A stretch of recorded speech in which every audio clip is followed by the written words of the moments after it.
Monsieur le Président, j'accuse le ministre des colonies de l'époque qui n'a pas honoré sa parole. J'accuse les généraux et officiers qui n'ont pas pris la défense de leurs soldats, mais qui, au contraire, pour certains, ont donné l'ordre d'ouvrir le feu sur eux. J'accuse tous les responsables des gouvernements successifs qui n'ont pas fait ce qui était en leur pouvoir pour que tous ces hommes soient réhabilités, innocentés et que leurs ayants droit soient indemnisés. 1944, qui a entendu parler ici du massacre de Tiaroy au Sénégal? Voilà, donc ce sont en fait aussi là des tirailleurs sénégalais engagés dans la Deuxième Guerre mondiale sur qui l'armée française a tiré parce qu'ils réclamaient leur solde. Voilà, et ce massacre-là n'existe pas dans les livres d'histoire.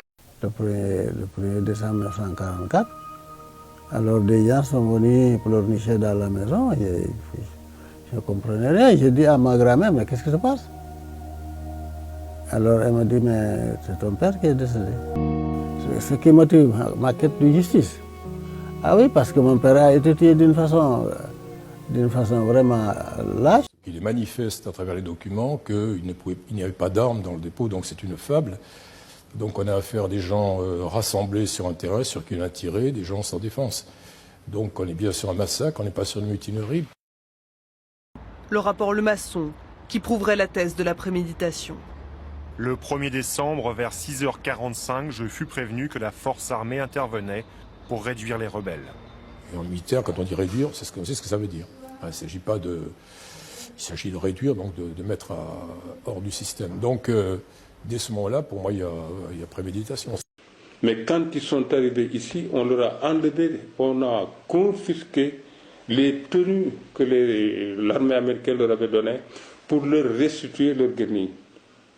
Et à ce moment-là, ces soldats avaient l'impression de redevenir de simples sujets, sans droit. C'est-à-dire qu'on cherchait encore à les humilier. Moi, j'avais fait un serment. En tout cas, mes camarades qui étaient avec moi, je connais leur courage, je connais leur patriotisme, je connais le sacrifice qu'ils ont consenti, je connais les souffrances qu'ils ont endurées, ces hommes-là. Ils ont été dans des camps allemands. Ils sont revenus chez eux. Au seuil de leur porte, ils ont été victimes d'une tuerie. En fait, s'il y avait une rébellion armée, on aurait dû retrouver des armes et des douilles. Et il existe un procès verbal, que je peux mettre à disposition des gens qui cherchent, qui est disponible, de ratissage du camp après le massacre, où ils ne trouvent qu'un vieux mousquet de 1870 et quelques dagues allemandes. L'armée française n'a même pas fait le travail correctement pour essayer d'inventer ou de corroborer cette thèse de rébellion armée. D'autre part, si vous lisez les actes d'accusation des 34 condamnés, vous ne trouverez jamais personne qui est accusé d'avoir tiré sur l'armée qui entourait le camp. Et pourtant, c'est au nom de ce concept de rébellion armée que, l'armée s'est permis de traiter l'affaire en interne, tribunal spécial des forces armées, si j'ai bien compris, et d'autre part, de condamner mon père à 10 ans de réclusion. Ce que je tiens à dire, c'est qu'aujourd'hui, c'est à travers une histoire individuelle, c'est plutôt une histoire collective qui est en jeu, et pour moi, en tant que citoyen français, qui observe les conflits et la violence qu'il y a dans notre société, le racisme systémique qui n'ose pas se dire dans la police française, je me dis qu'on a vraiment besoin de décoloniser les esprits, aussi bien en France qu'en Afrique. Je dis bien qu'en Afrique. C'est donc qu'il y a une colonisation qui est présente aussi bien là-bas. Je pense qu'il n'y a pas eu de décolonisation, mentalement. Sinon, ici au Sénégal, il y a longtemps qu'on aurait fait la vérité. Bien comprendre qu'il y a une stratégie diabolique qui a été mise en place pour camoufler ce massacre, ne serait-ce qu'en faisant croire par une circulaire officielle que ces hommes avaient perçu l'intégralité des soldes, ce qui rendait donc leurs revendications illégitimes, alors qu'effectivement, ils n'avaient pas perçu leurs soldes, les rappels de soldes, comme on dit, leurs soldes de captivité.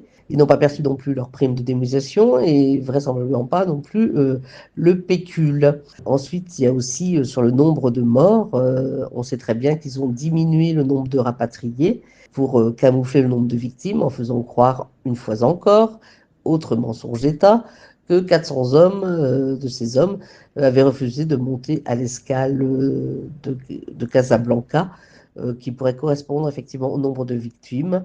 Ce sont des écritures qu'il faut dénoncer parce qu'on ne peut admettre ces falsifications qui continuent donc de retranscrire une histoire complètement mensongère. Un des enjeux qui reste encore à délimiter, c'est ce qu'on peut appeler la chaîne de commandement. C'est-à-dire qu'on a ce général Dagnan là, qui est identifié, on sait qu'il rentre à Dakar, qu'il s'entretient avec son supérieur général, qui est un général de corps d'armée, donc c'est quasiment le grade le plus haut dans l'armée française. Il s'entretient aussi avec le gouverneur général Pierre Cournary, qui est l'autorité politique qui dirige l'Afrique occidentale française et qui accepte et qui valide en fait cette opération qui est en train de se monter.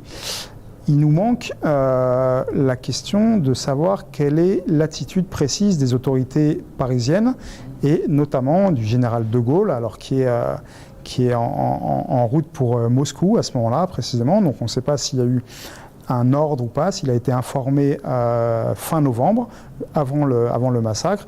On sait, ce qu'on est sûr, c'est qu'il n'a rien dit après, il n'a absolument pas incriminé ou dénoncé l'armée, donc il a au moins couvert l'attitude de ses officiers.